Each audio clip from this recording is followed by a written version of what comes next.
নবী করিম সাল্লাল্লাহু তাআলা আলাইহি ওয়াসাল্লামের পক্ষ থেকে আমরা কোরবানি দিতে পারবো কিনা এবং সে কোরবানির গোশত আমরা খেতে পারবো কিনা।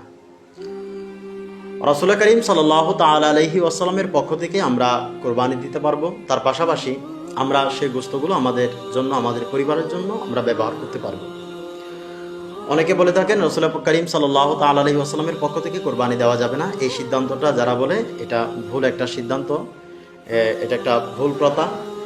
যেহেতু মাওলা আলী শেরে খুদা রাদিয়াল্লাহু তাআলা আনহু প্রতি বছর আল্লাহর মেহবুব নবী সাল্লাল্লাহু তাআলা আলাইহি ওয়াসাল্লামের পক্ষ থেকে কোরবানি দিতেন, তার পাশাপাশি আমরা 7 জনের পক্ষ থেকে 7 শরীকে যখন আমরা কোরবানি দিই, ওই সময়ের মধ্যে আমরা 6 জন শরীকি একত্রিত হয়ে আরেকটা শরীকে আমরা খালি রাখি।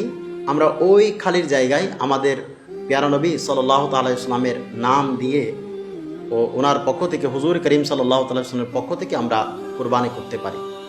বিষয় হলো, আমাদের সমাজের মধ্যে অনেক সময় দেখা যায় আমরা 7 জন মিলে 7 জনের পক্ষ থেকে যখন আমরা কোরবানি দিই, তখন আমাদের ওই 7 শরীকের মধ্যে অন্য কোনো নাম খালি থাকে না।